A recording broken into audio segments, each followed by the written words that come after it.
بسم اللہ الرحمن الرحیم۔ حضرت اماں حوا پہلی عورت اور حضرت آدم علیہ السلام کی بیوی اور نسل بشر کی مادر گرامی ہیں۔ یہودی مسیحی مقدس کتب میں آپ کا نام بیان ہوا ہے، لیکن قرآن پاک میں حوا کا نام ذکر نہیں ہوا، صرف آدم کی زوجہ کے عنوان سے آپ کی طرف اشارہ کیا گیا ہے۔ مسلمانوں کی تفسیری تاریخی روایت کتابوں میں حوا کا نام ذکر ہوا ہے۔ آپ کے بارے میں مختلف کہانیاں بیان ہوئی ہیں، جیسے کہ آپ کی خلقت کے بارے میں حضرت آدم و حضرت حوا کا منع کیے گئے پھل کو کھانا، آپ کا زمین پر اتارا جانا اور زمین پر بھیجنے کے بعد آپ کی زندگی، آپ کی قبر کے بارے میں بھی اختلاف پایا جاتا ہے۔ زیادہ تر روایات ہے کہ سعودی شہر جدہ میں واقع قبر حضرت حوا کی ہی ہے۔ قدیم تر روایت میں خدا نے حضرت آدم علیہ السلام کی خلقت کے بعد خشکی میں رہنے والے حیوان اور پرندوں کو مٹی سے خلق کیا، اور حضرت آدم نے ہر ایک کے لیے نام چنا، لیکن اسے ان میں سے اپنے لیے کوئی مناسب دوست نہ ملا۔ اس لیے اللہ پاک نے آدم کو ایک لمبی نیند سلا دیا اور اس کی ایک پسلی کو منتخب کیا اور اس سے عورت کی خلقت کی، پھر اس عورت کو آدم کے لیے پیش کیا۔ حضرت آدم علیہ السلام اور آپ کی زوجہ دونوں شرم کا احساس کیے بغیر جنت میں بغیر کپڑوں کے تھے۔ ابلیس نے عورت کو فریب دیا اور جس درخت کے پھل سے اللہ پاک نے آدم علیہ السلام کو اور ان کی زوجہ کو منع کیا تھا، اسے کھانے کی تصدیق کی۔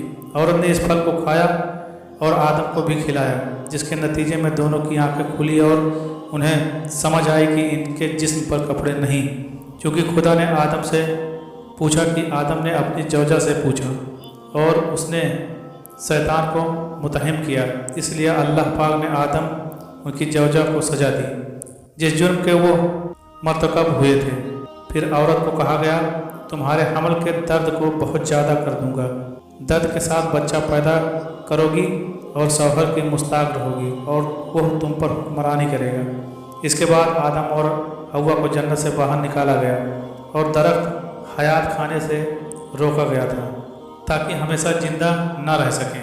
یہودیوں کے مطابق حضرت اماں حوا اور حضرت آدم علیہ السلام کی شادی میں فرشتے شامل تھے۔ جنت سے نکلنے کے بعد آدم اور حوا نے مکہ کا سفر کیا اور اللہ تعالیٰ کی عبادت میں مصروف ہو گئے۔ اسی جگہ حضرت اماں حوا کو حیض کی ابتدا ہوئی۔ روایت میں ہے کہ 10 قسم کی سزائیں حوا اور اس کی بیٹیوں کو تجویز ہوئی، جن میں حیض آنا، حمل اور حمل کی تکلیف شامل ہے۔ اس کے بعد یہ بھی کہا گیا کہ جب تک تمہارے خاوند راضی ہوگا تو تم جنت میں جاؤ گی۔ کہا جاتا ہے کہ جنت میں بس 2 ایسے انسان ہوں گے جن کی ناپ نہیں ہوگی، اور حضرت آدم اور حضرت اماں حوا ہوں گے، کیونکہ یہ ماں سے پیدا نہیں ہوئے ہیں۔ کہا جاتا ہے کہ سب سے پہلے حضرت آدم علیہ السلام کے بیٹے حابیل علیہ السلام کی موت ہوئی تھی، جس کو اس کے بھائی نے قتل کر دیا تھا۔ پھر ایک کوے کے بتائے ہوئے طریقے سے اس کو مٹی میں دفن کر دیا گیا۔ سورہ آل اعراف میں اللہ تعالیٰ نے حضرت حوا کے حمل کے بارے میں بیان کیا ہے، وہ اللہ ہی ہے جس نے تمہیں ایک جان سے پیدا کیا، پھر اس کی جنس سے اس کا جوڑا پیدا کیا۔ اللہ تعالیٰ دنیا میں پیدا ہونے والی ہر چیزوں کا جوڑا پیدا فرمایا ہے تاکہ وہ اپنے جوڑے کے پاس جا کر سکون حاصل کر سکے۔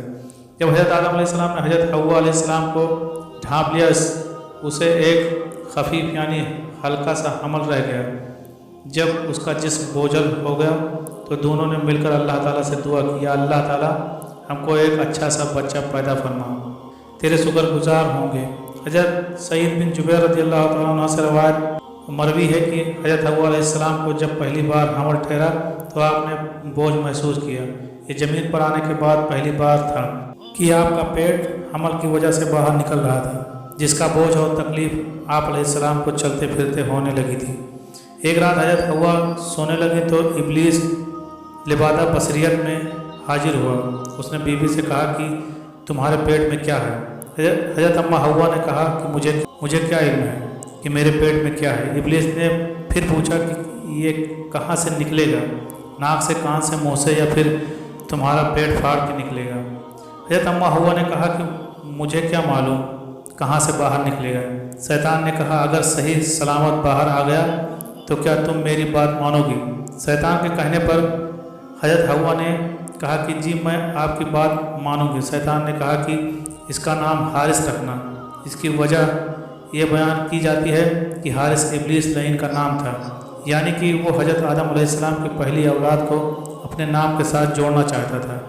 جب صبح ہوئی تو حضرت حوا نے ساری باتیں حضرت آدم علیہ السلام کو بتا دی تھی۔ حضرت آدم علیہ السلام نے سارا قصہ سننے کے بعد فرمایا کہ وہ شیطان ہے جس نے ہم کو جنت سے نکلوایا تھا، اس سے بچ کر ہی رہنا بہتر ہے۔ شیطان ایک بار پھر حضرت حوا کے پاس آیا اور تاکید کی کہ بچے کا نام حارث رکھنا۔ پھر اللہ تعالیٰ نے حمل پورا کیا، بچے کو ماں کے پیٹ سے باہر نکال دیا تو حضرت حوا علیہ السلام نے وعدے کے مطابق بچے کا نام حارث رکھنا چاہا، لیکن حضرت آدم نے بچے کا نام قابیل رکھا۔